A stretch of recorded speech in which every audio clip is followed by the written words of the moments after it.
ตัวมาลายมือจะคิดฮอดหรือวะฮะ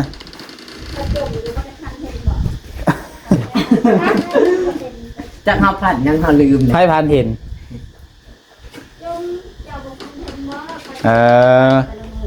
พันเห็นได้มือน่ะเป้าอีรีมือน่ะประเสริฐคลิปออกมาอยู่พันเห็นน้องจ้อยเดี๋ยวจะลืมเลยเจ้าพันแนวใดแหละว่าขอยประมาณนั่น2 มื้อนี่แหละคอยพันเห็นเจ้าประเสริฐคลิปมันออกมายุมือน่ะเจ้าพันเห็นอะไรลืมเลยประเสริฐคลิปผมบริเฮปแมนคอยยังจมจะให้ได้ ฟันดีๆได้ฟันฟันเห็นน้องจ้อยแต่ว่าจักฟันเห็นอะไรไปอันนั้นพากันไปลงปลาว่ะ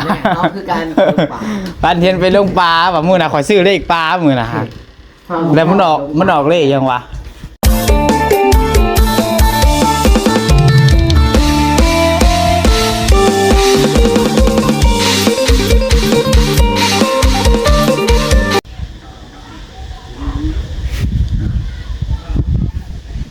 พี่น้องเนาะห่างหายกันไปโดนจังเลย FC คิดฮอดคิดถึงกันอยู่บ่พี่น้องเนาะจะว่าลืมกันเบิดแล้วบ่จักพี่น้องเนาะยังจื้อได้อยู่บ่พี่น้องเนาะจื้อน้องพันใจได้อยู่บ่พี่น้องเอ้ยเท่าบ่ได้ลงคลิปหลายมื้อเติมพี่น้องเนาะตั้งแต่มื้อเอาวันเสื้อผ้าขึ้นมาให้มาแจกให้ทุกเพิ่นทางนี่ก็บ่ได้มาเลยพี่น้องเนาะว่าสิขึ้นมามื้อใดก็บ่ได้ขึ้นมาพี่น้องเนาะค่านั่นค่านี่เลยว่านี่ก็ขึ้นมาได้พี่น้องเนาะทีแรกกันว่ามีเวียกอย่างแล้วว่ะจนนั้น8 โมงตื่นขึ้นมาเนาะก็กินข้าวกินน้ำแล้วอยู่ห้านขี่รถขึ้นมากำลังเงินขึ้นมาฮอดทางเลข10เลยเนาะทางบ้านทางแก้วเลยเนาะแต่ประมาณหลัก1 2 หลักนี่แหละขึ้นมาวันนี้อ้ายมันโทรมาพี่น้องอ้ายเป็นโทรมาว่ามีเวียกด่วนเนาะให้พาคนเขาไปสวรรค์พี่น้องเลยก็เลยไปได้กลับเมื่อคืนเมื่อวานนี่เนาะว่าจะขึ้นมาแล้วพี่น้องเลยแต่ก็ไม่ได้ขึ้นมาพี่น้องเนาะดีมืด4 มื้อ5 มื้อพี่น้องไปลงคลิป FC กันหอดถึงกันอยู่บอกพี่น้องอะไรกันเนาะเอาก่อนอื่นเบิดกับทักทายสบายดีสวัสดีพ่อแม่พี่น้อง FC เปิดสุขสุคนเปิดสมองสุบอลพี่น้องเนาะว่าอยู่ฝั่งลาวฝั่งไทยว่าอยู่ทางต่างประเทศพี่น้องเนาะการยินดีต้อนรับเข้าสู่ช่อง YouTube น้องพัดไซชาแนลอีกคือเก่าเด้อพี่น้องเลยเนาะหลังจากที่ว่าห่างหายกันไปโดนพี่น้องเลยผมมาพอกันบัดนี้ก็อยู่ทางบ้านทางเรือนของน้องจ้อยคือเก่าพี่น้องเนาะนี่ก็ไปกินที่น้องจ้อยพี่น้องเนาะมาได้ขึ้นมาลายมือลายวันพี่น้องมานี่ก็ฮอดพี่น้องฮอดอันดับแรกฮอดแห้งอยู่ไซกับฮอดพี่น้องเนาะยามมันเลยได้สาพี่น้องเลยจันกับห้องเซลพี่น้องเอาFC กับหลายคนก็คือสีสงสัยเนาะว่าน้องพัดไซคือเห็นถ่ายคลิปเห็นลงคลิปไปทางใดเด้เนาะซึ่งนี่ก็คือ YouTube พี่น้องพัดไซกับมันบ่คอยได้บันไดพี่น้องพัดไซกับไปหาทางอื่นน้ำเน่พี่น้องเนาะหาหับจากนั่นนี่ไปนำพี่น้องเลยคือว่าพี่น้องเนาะคือวางเงินทิดก่อนนี่ป้าทุจนบ่มีเงินพี่น้องเนาะยังเงินติดโตบ่ฮอด200,000พี่น้องเนาะยังเงิน100,000ปลายแล้วบัดนี้สิใช้น้ำมูกน้ำมันมากอ่ะ50มื้อละ50แล้วบัดนี้เนาะบัดนี้หาก็ยังบ่ฮอดอันหาฮอดกลางเดือนนะพี่น้องเนาะเงินเบิดพี่น้องเนาะเงิน 3,000 บาทเงินเดือนนั่นแหละเงินเดือน YouTube นั่นแหละอยู่บ่ได้พี่น้องเนาะมันคันเฮาเฮ็ดอีหยังเสริมนี่บ่ได้ดีพี่น้องเนาะคือถ้าได้เงินเดือน YouTube นี่คือยอดวิวก็บ่ได้ดีขนาดพี่น้องเนาะแล้วแบบว่ามันก็ ได้แต่ใส่น้ำมูกน้ำมันนั่นแหละพี่น้องครับคือน้องบ่ใส่ก็คือบ่ได้มีผู้รักผู้ใหญ่คอยอยู่ครับข้างหลังคอยซัพพอร์ตนั่นนี่เนาะตั้งแต่ตอนอยู่เพื่อนแม่จอนก็ใครก็หนีอยู่เนาะวิวตอนนั้นก็ยังดีกว่าหนีอยู่กับอีกอย่างก็ตอนนั้นก็ยังมีผู้รักผู้ใหญ่คนคอยยืนมือมาซอยค่าน้ำมูกน้ำมันนี่พี่น้องเนาะแต่ว่าเดี๋ยวนี้ขึ้นมาทางบ้านพ่อแก้วนี่บ่มีเลยพี่น้องเนาะน้องบ่ใส่พอตามตรงเลยพี่น้องตั้งแต่ขึ้นมาบ้านพ่อแก้วนี่ยังบ่เคยได้เลยพี่น้องแบบว่าผู้รักผู้ใหญ่เพิ่นยืนมือมาซอยค่าน้ำมูกน้ำมันนั่นนี่นะพี่น้องเนาะไม่จะมาถ่ายให้พี่เบิ่งอะไรพี่น้องเนาะอัปเดตอันนี้ถ่ายแต่ยอดวิวเงินเดือน YouTube พี่น้องเนาะพอใส่พี่น้องเลยกุ้มตัวเองยังบวกกุ้มพี่น้องเนาะมาใส่เลยนอนคิดพี่น้องเนาะเลยตัดสินใจออกไปหาเห็ดแนวอื่นนำพี่น้องเนาะเห็ด YouTube ถ้ามาจากเห็ดบอกก็จะเห็ดพี่น้องเนาะวัดไซกับมักในการ YouTube อยู่พี่น้องเนาะแต่ว่ามันในความบ่สะดวกเอาแหละพี่น้องเรื่องทุนพี่น้องเนาะทุนพี่น้องวัดไซกับบ่มีทุนยังพี่น้องเนาะคือเรียนจบมากกะจบมา7มาก็ไปเฮ็ดเลยพี่น้องเนาะกับไม่มีทุนสั่งทุนฮอนมาจะใส่พี่น้องเนาะ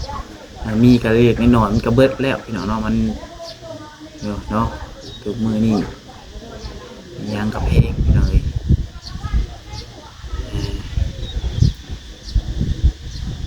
ถามว่าน้องภาษาเฮ็ด YouTube ต่อไปอยู่บ่พี่น้องเนาะก็เฮ็ดอยู่พี่น้องเนาะก็บางมือลงบางมือก็มาถ่ายคลิปบางมือก็แสดงว่ามีเวียกไว้ว่าเพิ่นนั่นนี่เพิ่นก็ไปเฮ็ดเวียกอันอื่นก่อนเวียกที่ว่ามันได้เงินไวนะพี่น้องเนาะเฮ็ดเวียกเสริมมาแหละพี่น้องเนาะว่ากันทำมาแต่ถ่ายคลิปทุกมือวิวมันถดบวกปานใดพี่น้องเนาะวิวว่าซัมนี่3-4 เดือนมาได้พี่น้องเนาะใครแต่ว่ายังฮอด100 เหรียญพี่น้องคันบ่ฮอด100 เหรียญนี่ให้เงินบ่อยากให้เว้าพี่น้องเนาะใครแต่ยังกดได้กดทุกเดือนพี่น้องเงินเนาะเดือนก่อนเกือบบ่ได้ฮอด100พี่น้องเนาะบืนอีลากอีเรือพี่น้องเลย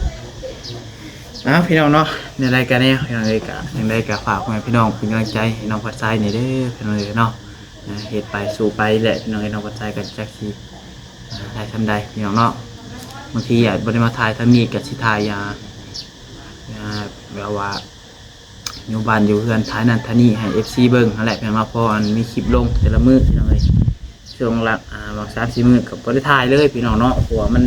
คาเวียกแน่พี่น้องเนาะมามื้อได้ก็คือว่านี่ก็จนค่ำพี่น้องเนาะ6-7 โมงเลย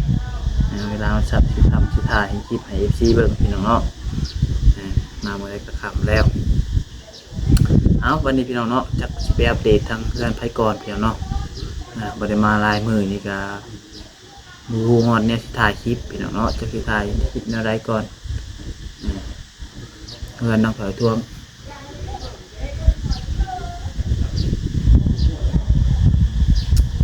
นั่งไปนั่งมาจากนอนบาดนี่เนาะเพื่อนน้องสายทองกับจนก่อกับจนแล้วมาพี่น้องผู้ชมเนาะเป็นบริเหตุแล้วว่าน้องถอยทองตัวแนวใดน้องเบิดงุบเบิดยังเลยบอกพี่น้องเดี๋ยวใดก็ไปหาทางทีมงานสาแก้วเป็นก่อนซะนะพี่น้องเนาะเป็นน้องๆกันคิดฮอดกันจะบอกพี่น้องเนาะบริเห็นกันไอ้มือไอ้วันเติบพี่น้องเนาะ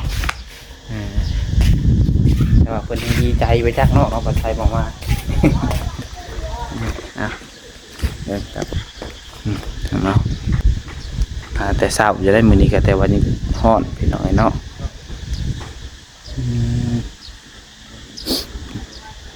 บทพูด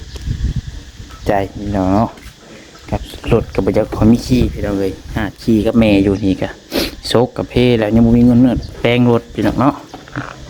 โซกกับจุโมติงพี่น้องต้นคุมบันนี่กึกเงินสิแปลงรถก็ยังบ่มีเนาะจะทำใด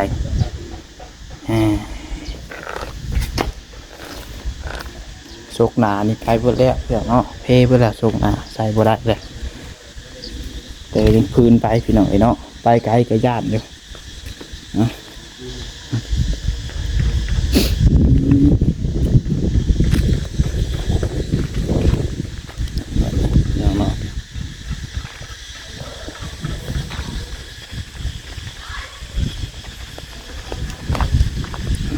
เดี๋ยวนั่งถอยท้องเป็นเจ้าเห็ดนะครับพี่น้องเนาะคือบ่เห็นมีคนเดี๋ยวมาเงินน้องสลาก่อนพี่น้อง ที่เขาทำอะไรที่ใครมาหากินไว้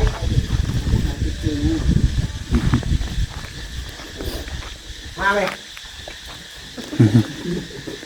ยังเดี๋ยวนี้ฮะยังจ่อย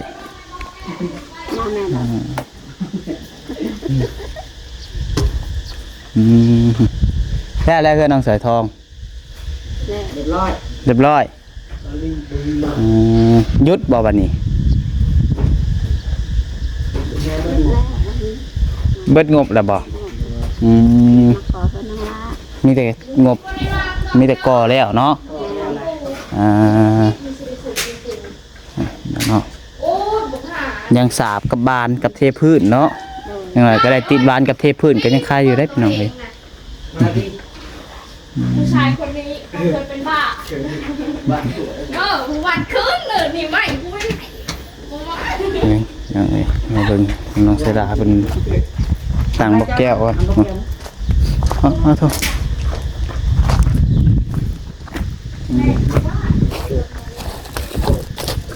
เบิ่งคือวงกบสูงเนาะแม่นบ่คือว่าสำคัญวงกบนี่ น้ำเสียงวันนี้นะ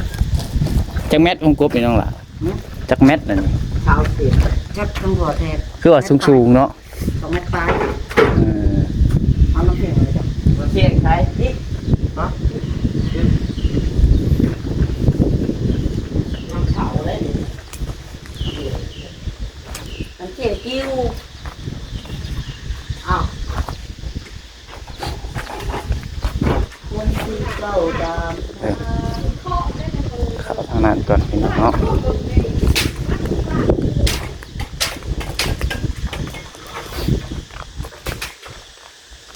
บริการ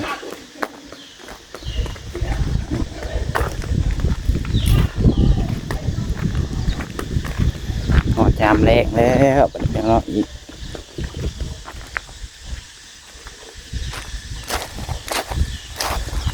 บ่โดนพี่น้องเนาะ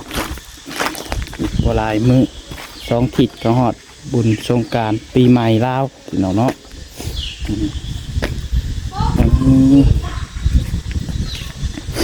นี่เนาะโอเควันนึกถอยทองบุยูตลอด14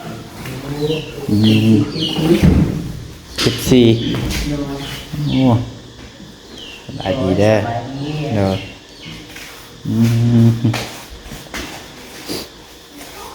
เรียบร้อยเห็นเจ้าเนาะ หน่วยก่อนแล้ว งบเบิดป่ะเบิดงบฮะ น้ำมูกตัวนี้ ยังบ่ฮู้ โดย แต่ว่าก่อแล้วปูนไปสั่งกันยังอยู่บ่ กูนำเบิดแล้วเบิดแต่รถเอาคนนี้แล้วบ่เอาคนนี้ไปเอาสอบเล็กก็เอาวัน6-7 เซนที่แล้วไปจ้ะ เดี๋ยวของน้องสลาไปใส่ก่อน โดย เออ เพราะว่าทางคุณเบิดเองเนี่ยก่อให้มันแล้วให้เอาทำดีไปก่อน แล้วก็แล้วเรียบร้อยเนาะ โดยขาดลุมพื้นนั่นเองลุมพื้น ถามว่างบปูพื้น โดยหามันว่างก่อนเอาไหม มือว่างอนามัยมาน้ำใหม่ก็ได้บ่ โดย อันนั้นมีงบเข้ามา ไม่ได้ง่าย ฮะ เพราะเพื่อนที่ว่ามือว่างไม่ได้งานจะทำงานแจกนี้ชีวิตงานแจกนี่เลย มันแจกแม่น้ำไม้นี่บ่ โดย มือได้ผลเปล่านะ อีกประมาณ2-3 มื้อนะมือน่าจะไปหาปืนมาไว้ โอ้ เดี๋ยวที่ได้ไปหาปืนน้ำละ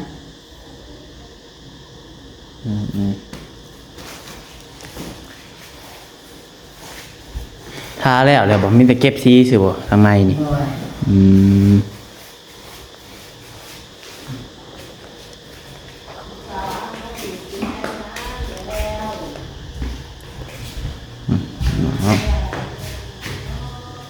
เ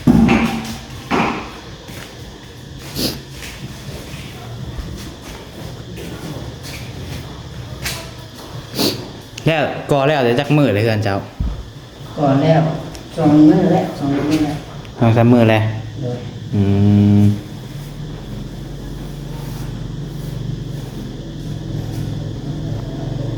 บ่ได้ขึ้นมาหลายมื้อจนเปลี่ยนแปลงไปหลายเติบเนาะ เจ้าไปใช้อยู่บ่นี่ ไปเวียด เวียนไปเวียนที่หยัง ให้เฮ็ดเวียดแม่น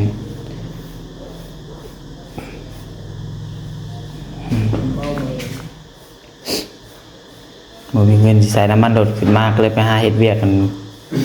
มันได้เงินไว้ก่อน พอได้เงินใส่น้ำมันรถมา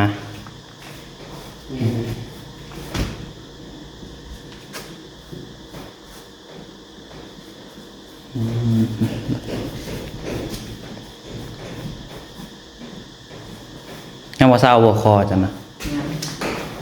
ยังเป่าอยู่บ่ นี่ไม่ได้ไปเป่าเลย อื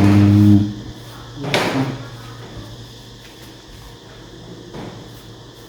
เป็นยุคไม่ได้ไปเป่า2-3 มื้อเลย มันบ่ไข่บ่สับปล่อยเปล่าลงอ่ะยังคือเก่าอืมแต่เปล่าแรกๆอะไข่ลงบ่ ไปนี่ไปนั่นใดก็มันคือเก่าเลย อืม ไม่ได้บอกไป อืมเดี๋ยวเปล่าๆดีกว่าเนาะบ่ได้ไปกวดยุ่งหมอบ่ซะ ยังบ่ได้ไปกวด โดย เนี่ยน่ะมันปะด้วยตาโดนลายบ่ไปกวดมึงใช้เบิ่งดูฮะ ได้ โปร กินยา ขึ้มเนาะ ซื้อยามากิน ที่ยามากิน โดย แต่ยังบ่ได้เคยไปกวด นะ อ๋อ ซื้อยาแก้ปวดเห็นไหม ยันเราไปกวดไปหยังเบิ่งให้มันฮู้ไปโกเบิ่งว่าเป็นหยังกันแท้ ยังบ่ กินยาไปเถอะที่ว่าทางมันเป็นลามไปเถอะที่ได้ จะเบิ่งก่อนพ่อแม่ว่าสิหายามาทาแถวบ้านเดี๋ยวก่อน อืม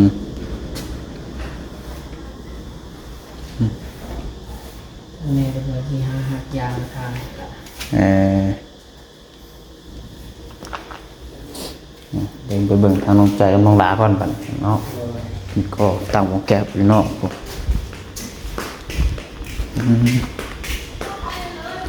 สีเหลืองสีไข่พี่น้องเพิ่นเนาะ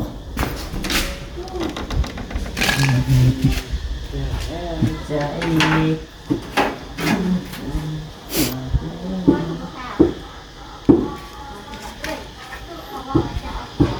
ไผ่ฮะเอาหลังแล้วเจ็บคอ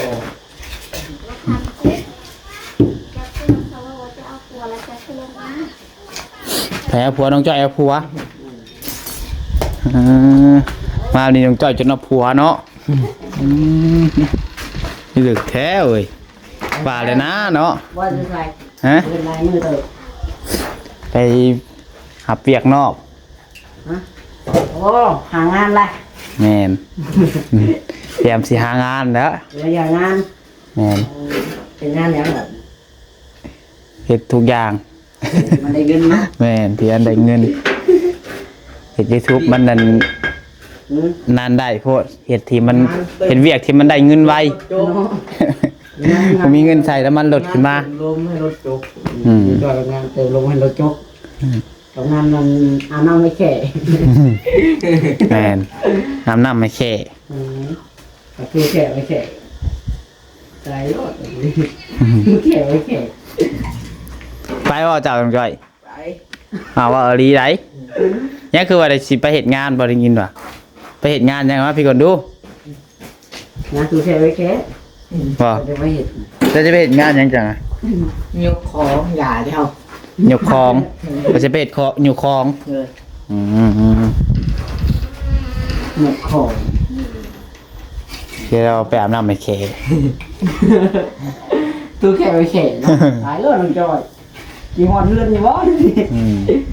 ไปได้บ่2 มื้อเนาะจันยังแต่ซื้อจักมาน้องจ้อยมาแล้วว่ะ มาแต่ซื้อ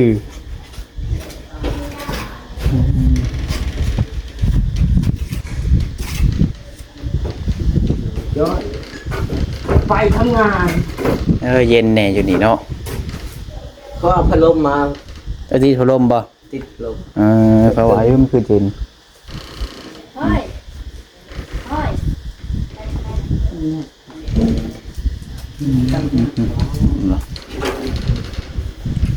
ตัวมาลายมือจะคิดฮอดหรือวะฮะ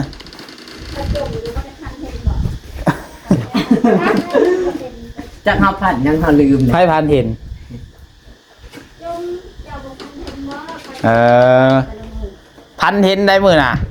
เพราะอีรีมือน่ะมาเสียดคลิปออกมาอยู่พันเห็นน้องจ้อยอยู่จะลืมเลยเจ้าพันเนี่ยใดแหละว่าขอยประมาณนั่น2 มื้อนี่แหละขอยพันเห็นเจ้าประเสียดคลิปมันออกมายุมือน่ะเจ้าพันเห็นอะไรลืมเลยประเสียดคลิปกับบริเฮปแมน คอยยังจมเนี่ยไปใช่ดิ ฟันดีๆได้ฟันฟันเห็นน้องจ้อยแต่ว่าจักฟันเห็นอะไรไปอันนั้นพากันไปลงปลาว่ะ เอาคือการ ฟันเห็นไปลงปลาว่ะมือน่ะขอยซื้อเลขปลามือน่ะฮะแล้วมันออกเลขยังวะเจ้าออกเลขยังไง ออกเหล็กมันกระเบือ เนี่ยเห็นบ่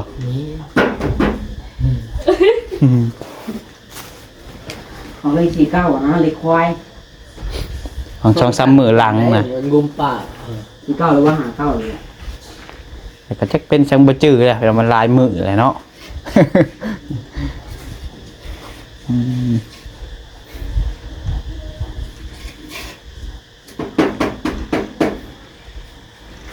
ข้าวบะทรงบ่ใช่สับบะทรง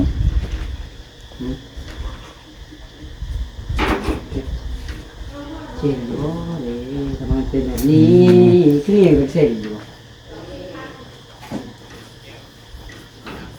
หยุดหมั่นไกลอ่ะ หยุดก่อนเดี๋ยวน้องใส่ทองกันเนาะพี่น้องไอ้เนาะถือว่าฮอด20 นาทีเลย21เลย คือไว ค่อยหลังเปิดคลิปก็จน10 นาที ก็เลยนั่น ก็หลายเรื่องก็ควันน้องจ้อยนำไปพังเด้อให้ว่าควันเจ้าได้เจ้าไอ้พัง ไม่ได้เลย บ่พังได้บ่ได้ได้ แล้วเราเข้ายูทูบไม่ได้เลย อ้าว แล้วน้องจ้อย มันเป็นยัง ใช้เราบนได้ในบนได้ เจ้าว่ามันเป็นคืนในรถอ้ายหาข่อยบ่จักเบิ่ง YouTube บ่ได้เบิ่งได้แต่ใน Google ห้ามคือกัน ยันเป็นรุ่นนั้นซะโทรศัพท์ยันเป็นโทรศัพท์เก่าแน่เกี่ยวได้โทรศัพท์เพิ่นคือรถอันอ้ายหักของน้องตุไซกับรถใหญ่เพิ่นนะพี่น้องเพิ่นใส่จอมันน่ะนะปกติก็เปิดเพลงเปิดใน YouTube ได้ แต่ว่าบางเดือนก่อนนี่แหละบางหลังๆมานี่เบิ่ง YouTube บ่ได้เข้าบ่ได้มันว่าอิหยังให้ไปสมัครวิจังนี่แหละใหม่ ผักยังบอก หรือว่าโทรศัพท์มันเก่าแน่ของเจ้าก็เบิ่งได้แต่ใน Google ฟังเพลงก็มีกระพันได้ ออกผันหวานบอก แบบนี้ต้องเปลี่ยนรุ่นใหม่ต้องใส่รุ่นใหม่ล่าสุดงานรุ่นเก่าเลยใส่บ่ได้คือของข่อยนี่จังนี่เบิ่งได้ปกติยังหมุนมาใช้อันนี้โอ้ยยังตุกก้นกันบัดนี้แม่ลีได้ดิเนาะเป็นนังจ้อยเสียวผู้ว่าลีได้นี่เนาะมาทางใดทางพุทธ เอาโมเมนต์ บายดีเด้อ สบายดี เด้อมาทางใด มาแล้ว เจ้าบ่ได้เฮ็ดเรื่องดาวบ่มื้อนี้ อันว่าสิไปเบิ่งเพิ่นก็เบิ่งเทื่อคือเจเพิ่นเบิ่งหลอกคันมันก็เจบ่หลอกก็แม่นเขาได้ เขาได้แล้วสิเฮ็ด ได้เนี่ย อ๋อ เป็นไปหาหลอกเลยนะวะมาอยู่ได้ เพิ่นบ่อยู่เพิ่นบ่อยู่บ่ เป็นบ่คอยสบายนะ บ่ค่อยสบายเพิ่นไปหาเลาะ โรงพยาบาลแล้ว ไปหาเลาะโรงพยาบาลไปเลาะโรงพยาบาลโอ้ย เป็นไปหลอยอยู่โรงพยาบาล ถ้าแม่นใช่ว่าดีใจก็แม่น จ้ะ เป็นเนาะ เฮ็ดอะไรไว้แล้วสิจ้ะ มาเอาไปใส่ โอ้ยก็แม่นคอยได้นี่ ไม่ได้ เอาก็แม่นคอยนี่ บอกเอง ว่าเอาแม่นก็ฟังอยู่ก็บ่เมื่อแล้วบักบ่เฮ็ดนี่นะนี่ หมอนะแมทอยู่น้องข่อยไปไปเดียว นี่ พูดติดตาอยู่ไหนเต็งหาจะลงลายอยู่ พี่น้อ บ่ ง บอกกันเนาะ ขอจบคลิปก่อนได้บัดนี้พี่น้องเนาะคลิปนี้ก็ นี่ก็นี่บอกเกี่ยวกับ ยาวพอสมควรแหละพี่น้องเนาะขึ้นมาทางทีมงานสังแก้วคือเก่าพี่น้องมื้อนี้เนาะ เบิ่งกินน้ำหนัก โอเคพี่น้องเนาะสำหรับคลิปนี้ก็เป็นประมาณนี้เนาะ ตามแล้วนะถั่ว ดีครับแล้วกันแล้วก็ต้องขอโทษขอไฟลาพี่น้องฝากเป็นกำลังใจให้น้องพอไซนี่เด้อพี่น้องเด้อเนาะสุดท้ายนี้ก็ขอลาไปก่อนขอกล่าวคำว่าสบายดี